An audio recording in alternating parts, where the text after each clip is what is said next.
Congratulations on a great season, guys. And congrats to getting Austin his 300th varsity dual win and Q his 600th. That's a huge milestone.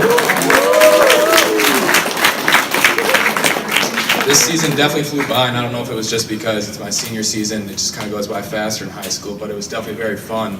And I think a lot of that's to have to do with this team. And it all kind of started off with the Dells trip, where I think that trip should never not happen. It's great for team bonding. I've made many lifelong friends from other teams that you get to wrestle. I've had kids that my parents think are going to be axe murderers that I've met in the Dells stay at my house just because it's fun to make friends through wrestling. It's a great sport that you're going to keep these lifelong friends through. And we definitely, this season was way above and beyond that anybody would think, especially starting off winning Waukesha South, that exciting tiebreaker, then winning Madison the Follett and our pool in the Zielinski, taking 4th overall behind some really great teams. And then of course the conference championship. If you would have told me this season that I was that we were going to be this successful, I wouldn't believe it. I think many people doubted us, and that the so-called experts predicted us to finish bottom 2 at regionals, and we were how many points away from finishing top 2? 1 point away from finishing top 2 and they predicted us to be bottom 2. So I think that we definitely surpassed everybody's expectations. And this is a young group filled with a lot of talent, and I was kind of worried going into the season because I wasn't sure how it was going to turn out. And I was kind of worried when at the beginning of the season, I thought that maybe some kids weren't working as hard as we needed to, just because we didn't have that experience yet and we were still really young. But as things kind of picked up and we started working harder, we saw a lot more success and kind of kept that ball rolling. And I'm thankful to be captain of this team, and I was hoping that I was a good role model for this team this year.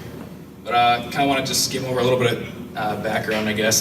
Freshman year, I started off being the wrestling partner of the captain, the senior at the time, where he would sometimes at practice sit on me, rip open my shirt, and slap me.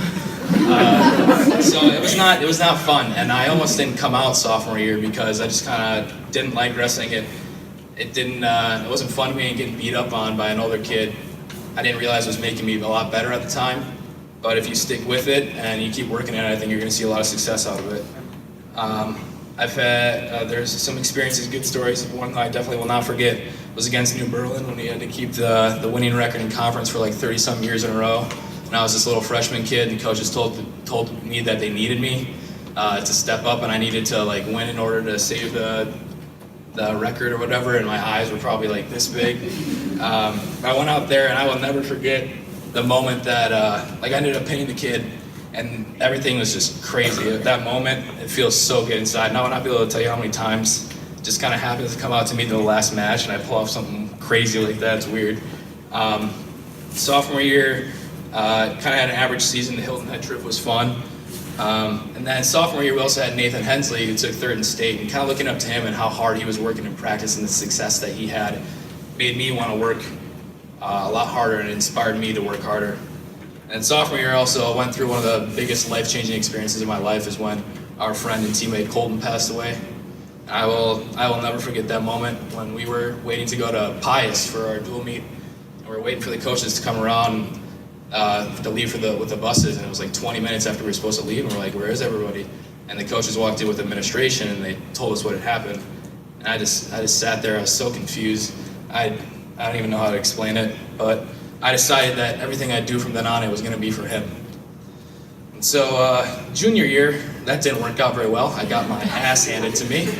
I went about 13-25, and the one success I think I did have that year, I had a big weight loss difference. But like Q mentioned, I came in every morning, I was working hard, and I was trying to encourage other kids to do that and set a good example for everybody. But this year I came into senior season working harder than ever. I kind of went in with a screw it type attitude where I didn't care who was across from me on the mat. I was just going to go out and give it my hardest, because give it all or nothing, that's all you got. Started off 6-0, and 5 of those were forfeits. That was kind of strong. Some goals, I kind of realized after the season that maybe I could get to 30 wins after a while, and I didn't think I was going to be having a successful season, or the team was going to be having a successful season as we were. So going into conference, I took 2nd, and that's probably one of the biggest matches I will remember for the rest of my life. I'm regretting I had the kid up in the air on a double, and I should have beat him, but I got greedy, kind of went for the pin right away, and I got stuck.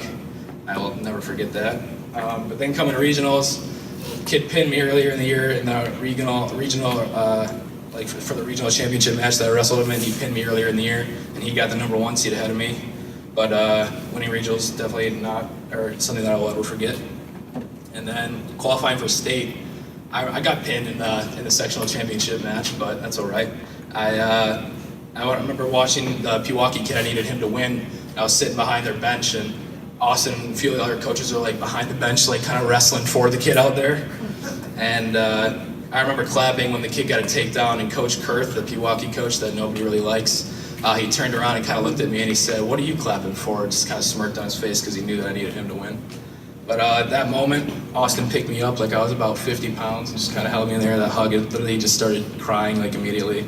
It's just kind of crazy. But state was a great experience. I want to thank all my teammates who kind of got me there and helped me throughout the year. And I'm very happy with how I finished my career. So I want to start off with a few thank yous. I want to thank all the families and the parents for dedicating all this time to the program that you do with your kids. I want to thank my teammates for grinding with me every day in the room, especially Jack, I'll call him by that. But I heard that I have to kind of explain the story of how he got his infamous nickname Chimmy, which I gave him, by the way. I guess I'll go all over the story about that. We were in the Dells last year, and he was in my room for the Dells. And it was bedtime, like we were getting ready for bed, and I came out of the bedroom. It was dark, like in the living room and the kitchen and everything. And all of a sudden, I kind of see like a shadow sitting at the kitchen table.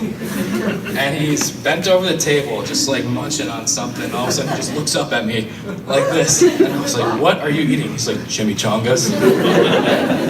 So this dude brought like a 16-pack of frozen chimichangas to the Dells. So that's how he got his nickname Chimmy, and it just kind of stuck.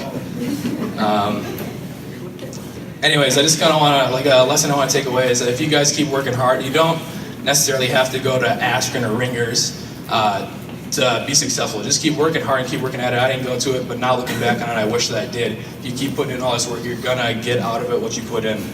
And I just want to thank my co-captain, Sebastian, for helping set good examples on the team. I want to thank the coaches, kind of go individually, I guess. Dobie for always encouraging kids and working with us. Stubby's not here, but he's passing down his wisdom, because that man is old. Earl for always yelling at us to work hard and motivate us. Dylan's not here, but he's a good dummy in practice. KB's not here either, but he's always working with us and taking time to show good technique and answer any of our questions in depth that we have. Loney for showing us several good techniques and playing those fun games with us when we actually don't have to do conditioning of that in practice some days. Pacora's not here either, but this man goes through every single move in the most minute details in practice, and he always lets us know that the guy that we're wrestling has nothing on us. Austin for always believing in us and pushing us beyond our limits. Q for being there every day, showing your one move per year, believing in us and teaching us our secret little chant before the meets. I want to thank my family then, to my sister for coming to my events and being by my side even though I'm not always at all of her events. To my mom for always telling me to not get hurt before every single game or match, worrying in the stands, getting me food, washing my clothes, putting in countless hours of hard work for my family and showing us endless love. And then to my dad for introducing me to the sport of wrestling, telling me that what I could have done in a match, even though I don't want to hear it at the time, maybe getting pissed at him, and believing in me even when I didn't believe in myself. Thank you.